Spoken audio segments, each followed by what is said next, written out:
چنانچہ ایک خاتون نبی علیہ السلام کے پاس آئی، اے اللہ کے حبیب صلی اللہ علیہ وسلم، مجھ سے بڑا گناہ سرزد ہو گیا۔ نبی علیہ السلام نے چہرہ انور دوسری طرف کر لیا، وہ ادھر سے آ کر اس نے پھر یہی بات کی۔ نبی علیہ السلام نے چہرہ انور پھر اور طرف کر لیا، اس نے پھر آ کر یہی بات کہی۔ پھر نبی علیہ السلام چہرہ انور چوتھی طرف کر لیا، اس نے پھر آ کر یہی بات کا اقرار کیا کہ مجھ سے بڑا گناہ سرزد ہو گیا ہے۔ اصل میں نبی علیہ السلام اس سے 4 مرتبہ کہلوانا چاہتے تھے، اگر ایک دفعہ کہتی تو کام معاف ہو جاتا۔ اب چونکہ اس نے 4 مرتبہ گواہی دے دی تھی تو نبی علیہ السلام نے فرمایا کہ تجھے کوئی شک ہو گیا ہوگا، وہم ہو گیا ہوگا۔ اس نے کہا اللہ کے نبی صلی اللہ علیہ وسلم، وہم والی کوئی بات نہیں، میں نے بڑا گناہ کیا اور اس وقت بچہ میرے پیٹ میں پل رہا ہے، میں بچے کی ماں بننے والی ہوں، کوئی شک والی بات نہیں ہے۔ تو نبی علیہ السلام نے فرمایا اچھا، جب تک بچے کی ولادت نہیں ہو جاتی تم جاؤ، جب ولادت ہو جائے پھر میرے پاس آنا۔ یہ عورت اپنے گھر واپس چلی گئی۔ آپ غور کریں، اس عورت کے سر پہ پولیس مسلط نہیں تھی، یہ کہیں جیل کے کمرے میں بند نہیں تھی، یہ اپنے گھر میں تھی۔ اگر یہ چاہتی وہاں سے کہیں چلی جاؤں دور تو یہ اپنے ہسبینڈ کے ساتھ کسی اور بستی میں جا کے رہ جاتی، مگر یہ بھاگی نہیں اور اپنی بات سے پیچھے بھی نہیں ہٹی۔ جب بچے کی ولادت ہو گئی تو اپنے بچے کو لے کے پھر نبی علیہ السلام کی خدمت میں آئی، اے اللہ کے حبیب صلی اللہ علیہ وسلم، میرا بچہ پیدا ہو گیا، بیٹا پیدا ہوا ہے، اور میں آئی ہوں کہ آپ مجھے پاک کر دیجئے، میں قیامت کے دن اللہ کے سامنے ناپاک حالت میں نہیں جانا چاہتی۔ تو نبی علیہ السلام نے فرمایا تمہارے قریب میں کوئی عورت ہے جو اس بچے کو دودھ پلائے؟ تو پتہ چلا کہ کوئی اور عورت ایسی نہیں تھی بچے والی جو اس کو بھی دودھ پلاتی۔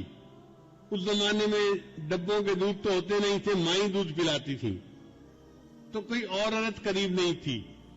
تو نبی علیہ السلام نے فرمایا اچھا تم جاؤ اور بچے کو اتنی دیر دودھ پلاؤ کہ یہ دودھ کی بجائے کھانے کی چیزیں کھانے لگ جائے، سالڈ لینا شروع کر دے۔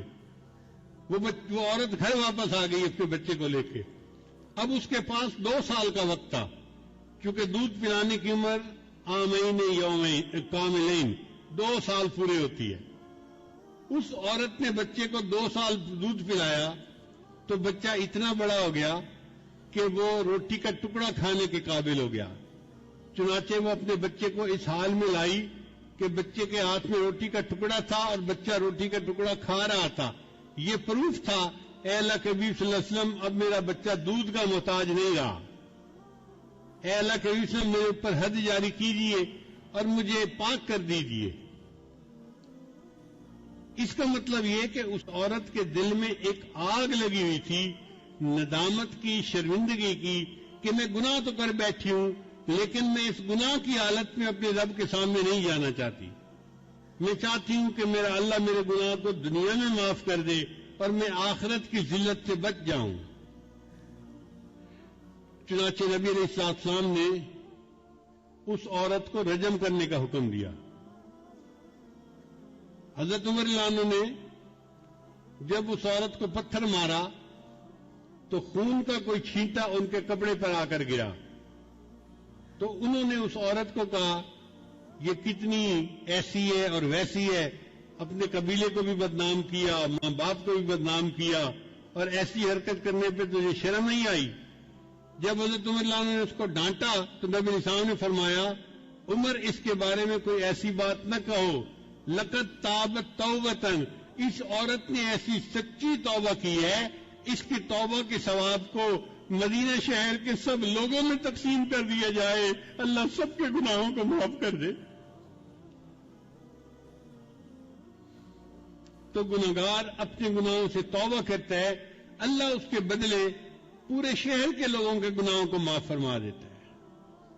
اور حضرت موسیٰ علیہ السلام کے زمانے کے ایک نوجوان کا واقعہ ہے کہ جس میں اللہ تعالیٰ نے ارشاد فرمایا اے موسیٰ علیہ السلام، اس بندے نے، نوجوان نے ایسی سچی توبہ کی کہ اگر